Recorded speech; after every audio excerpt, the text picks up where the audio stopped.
Yo guys, welcome to another Xenoverse vid. I guess you could call this a Xenoverse video, right? We're basically just gonna be talking about how likely I guess the Xenoverse 3 is gonna happen with the recent release of the trailer for DBS 18 and Videl. And I just want to kind of talk about how we're basically just confirms Xenoverse 3 will never happen because we're getting characters that literally do not actually do anything in the series as DLC. And I'm all for more DLC characters because again, we were only promised one unreal character aside from the Ultra Supervillain Goku, Black, and Vegeta. So like, there's still a real possibility we get like a fifth character in this DLC. And I'm all for that, but it just kind of confirms that we're not really gonna get anything like for a third game. And I kind of just want to talk about why people even want a third game to begin with. At this point, I've kind of just come to like the acceptance that people only want a third game um, because they're hoping that the devs would actually like give enough of a shit to make the game good. But like they're 0 for 3 already. Like you gotta understand, you can't just expect them to get the game right the third time. Because Xenoverse 1 and 2 objectively fumbles. They did everything wrong with those games. And then Breakers comes out, and it's just as bad. Like, who's to say that hypothetically, after like all this begging that people have been doing for Xenoverse 3, we finally get it, and then it sucks? Like, who's to say that wouldn't happen? And I'm not trying to be like a negative Nancy here, but like, let's be real here. You got no proof that that this hypothetical Xenoverse 3 wouldn't be absolute butt cheeks, because Dims hasn't made a good game in like fucking decades. Anyway, um, wait, no, not anyway, because I had another tangent I had planned for this. But like the reason I feel like Xenoverse 2 is so bad is because it really just feels like they kind of just took the already spaghetti code of Xenoverse 1 and just added to it. They didn't fix hardly anything. It like they changed some mechanics, right? Some moves like were altered, but otherwise, they just added shit to it. They took hardly anything out from the first game, even like bloated cutscenes and stuff. Right? They didn't take anything out, and the game just performs worse because it's just the same game with like double the crap added to it. So the best way to describe Xenoverse 2, honestly, is just Xenoverse 1 with like 30 DLCs. Because how else would you describe this game? It's actually baffling that people would want to, pay money for a third game that's gonna be like $70, play just as bad as the other two games, and it's just uh, like I know that people have good intentions when they ask for Xenoverse 3. Obviously, that's why people care because if it wasn't just so high on people's request list, then people would just play the second game. Like I get that. I can't even like fault people for that. But like at a certain point, you gotta like understand the devs don't give enough of a shit to make a third game, especially make it good and worth paying more money for. It's already like I'm already expecting the next gen upgrade for this game to cost money, which that's gonna be fucking funny. And a reason that I feel like that solidified this, I can't like edit the tweet on screen or anything. I wouldn't even be surprised if I couldn't really like put it. I might be able to put it in the description, but I saw a tweet that basically said that like you if you have the cross like the next gen upgraded version, you can still play with people who are playing on like the non next gen version of the game. So that basically just screams to me that they're gonna have the nuts to charge extra money for the next gen version of this game.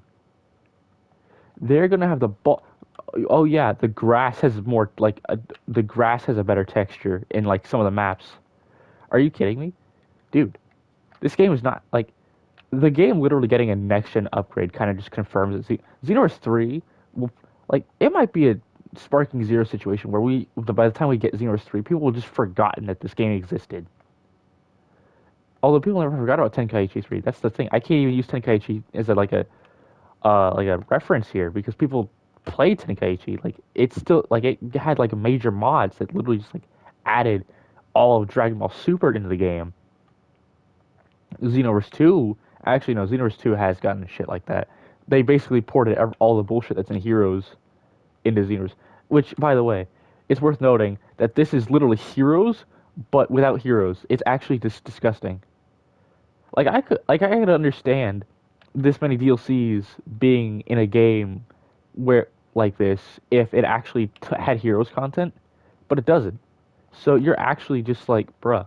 That's why they just invented these new forms, because like they can't actually like use shit like Golden Cooler and Cumber, or you know for a fact that Golden Cooler would have been the game instead of the Supervillain Cooler. You know for a fact that would have been the thing. Uh, anyway, back to the topic of 18 and Videl, because I really feel like people are like blowing the beef they have with them out of proportion. Now, I will say, I do actually like the fact that DBS 18 is finally getting her.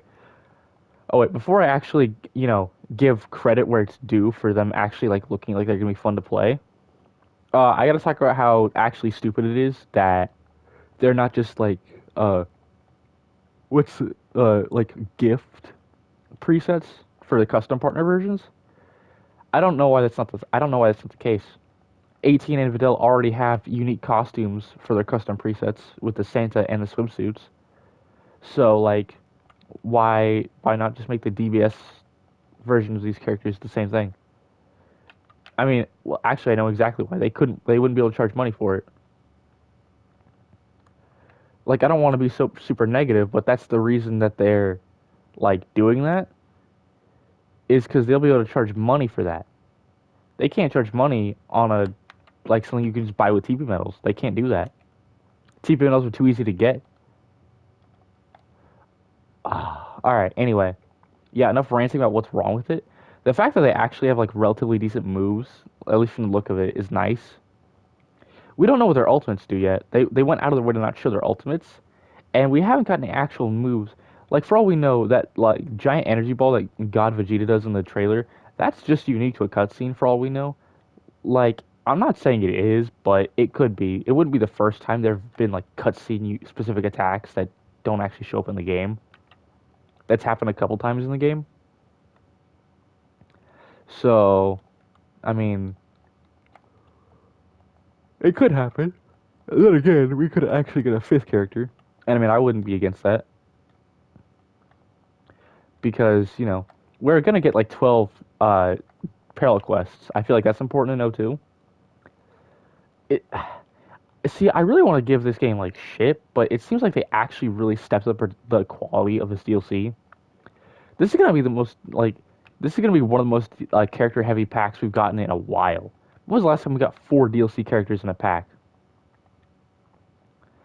I mean, I feel like it was the pack that came with Count Caulifla, and that is one of the most recent DLC packs, as funny as that is. But that DLC is like a year and a half old at this point. Like, the DLC is old as shit, right? So, it's just really funny that one of the most recent DLC packs is still like a year old, and people are still like convinced that a Xenoverse 3 is possible. Like, just pack it in, boys. The game's not happening. And you know what's really funny is I would actually buy a Xenoverse 3. I would talk endless shit about it existing, but I would buy it. Right? Every Dragon Ball YouTuber would do that too. But like, oh man, it really feels like the dev team is just such a mixed bag because it's full of people who definitely take their job as a game developer seriously, and then you've got the rest of the team, right? Like, imagine everything that makes this game like bad, and that's literally everyone who works on Breakers. Because I can't really say there's anything Breakers does genuinely right. like it's a paid. I'm not gonna rant about breakers here, dude. All right, no. Anyway, I do like that 18 and Videl have unique moves. Videl's got combo buffs, which is some. Ironically enough, they've done that a few times. I actually really like that. But I am a bit disappointed that we don't have anything new on Rose and God Vegeta. Realistically, I feel like it's just because the models weren't ready. Like they probably got all the moves planned and everything, but they probably just don't have the models prepared to like show off. Because we got the visuals for Videl in 18, and they were like surprise characters. I remember seeing the tweet for it and just thinking it was like a joke. Because like, in what fucking universe would Videl be a DLC character? Like, in what? Oh wait, no, I was gonna say I completely forgot Fighters existed. I mean, Fighters hasn't got DLC in like 3 years, but that's probably why. Like, when was the last like season pass? I'm just gonna rant about like every other Dragon Ball game. I've just come to accept that. When is my Kakarot rank gonna segue into this? Anyway, yeah.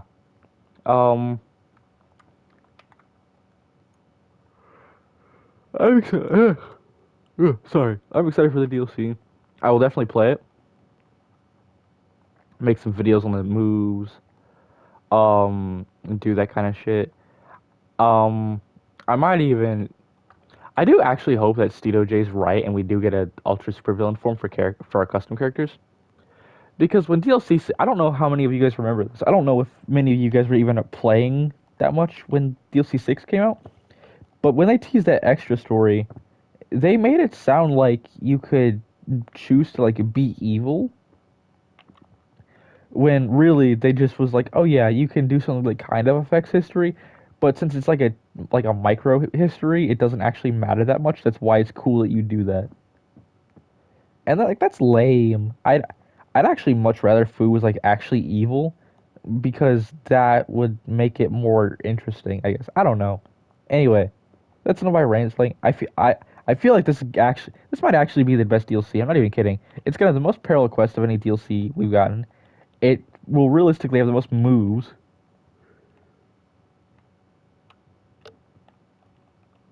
because any other character DLC or character heavy DLC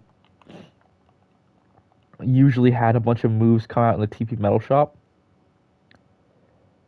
Like I mean, like for example, wait, no, DLC 3 just sucked because you couldn't even get Zamos's moves from the DLC, and half of like almost all Rose's moves were just in the TP Metal Shop. So you could really only get Rose's ultimate and then Bojack's moves, which was just so fucking funny. Anyway, that's enough raging from me. If you guys have any other speculation about the DLC, or tell me how I'm wrong for saying Xenoverse 3 would never happen, please let me know down in the comments. But if you like the video, please, like, comment, share, subscribe, all that other fun stuff. And, without further ado, guys, peace.